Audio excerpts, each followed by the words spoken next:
Hi guys, today we're talking about the squat and a very effective exercise if it's done correctly, but in most cases 90% of people can't actually do it. And normally when I'm giving a program to somebody or taking them through a training session, I typically don't put it in on purpose. And it's because most people see it as a good exercise, but they don't see the breakdown of it and how it can be actually more damaging than it can be rewarding.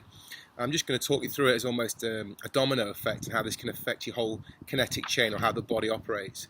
So if we start from the bottom of the feet, most people don't really have adequate foot support or the ability to support themselves through their own foot. And what I mean by that is their foot types probably change due to the things they're doing during the day. So if they're wearing high heels or hard sole shoes for work, you typically see that the mobility and the stability in the foot isn't very good. And that causes a knock-on effect. Like I said, it's a domino effect, a chain reaction here, where the calf isn't able to fully lengthen. So what that does is it limits the main flexion of the ankle, so ankle dorsiflexion. It affects the stability through pronation and supination, and it affects the way the calcaneus, the heel bone, sits on the floor and how that interacts as you're going through the squat and the body weight multiplying through those lower limbs. So most people don't have adequate enough feet to start with. So if we go up the body, we look at the calf. The calf has to be optimal as well for this to happen, so very flexible calves. You see a lot of people, especially people that are dealing with weight issues or they're new to exercise, that have tight calves, suffer with shin splints, find it quite painful to do exercise for long periods of time. They find that their calves hurt after exercise, or if they've done anything that involves some bounding or high intensity exercise, and the calves start to hurt as well. Further up the chain, you look at the knee. Because the foot's not being very well supported on the ground, you might see the knee start to dive in as well. So we call a knee valgus, where the knee starts dropping in. That's also further up the chain when we look at the hip, how strong the glutes are. So if you're someone that works in an office, sits down for long periods of time, you find that the glutes don't support very well. So you can see how this is building up and escalating. Now let's look at the back, because the glute supports the back. So if the glutes aren't strong, or what a physio or an osteo might say they're not firing correctly, the glutes aren't stabilizing to support the lower back. So now we've got a weak lower back, weak glutes, knees that are dropping in, calves that are hurting, potential shin splints, and the feet that aren't giving us that adequate support or stability on the floor to give us a nice balanced structure. So it's a huge problem here, and they're all interlinked with each other, all related. When people say, oh, your knees dropping in, it's because of your glute, I'd say, yes, that's one part to it, but there are many other parts as well we need to look at.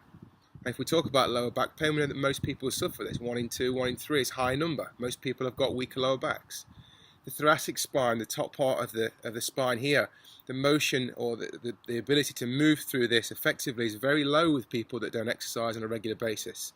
So now if you're sticking weights on your back, holding them in your arms, and you might have poor posture as well, rounded shoulders, problems with the neck and the head, because you might have flexed neck for long periods of time, you need to make sure your computer setup's correct. These are all problems. Now, if you come to the gym and I say, oh, I know a great exercise for you, just do squats. It's really good at firing your metabolic rate. You'll burn lots of calories. It's good for supporting the whole body structure.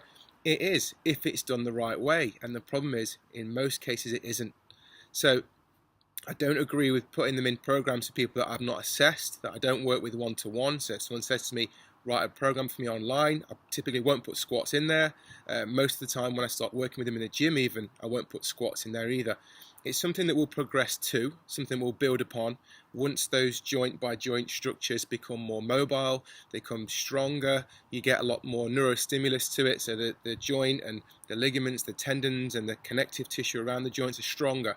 And that all is a combination of hydration and recovery, and changing factors about your lifestyle that will help to improve those. So that's why I said 90% of people are doing squats very badly, and what they're doing is they're not actually strengthening the body. They're not getting the benefits from that. They're contributing to further injury, further discomfort or pain.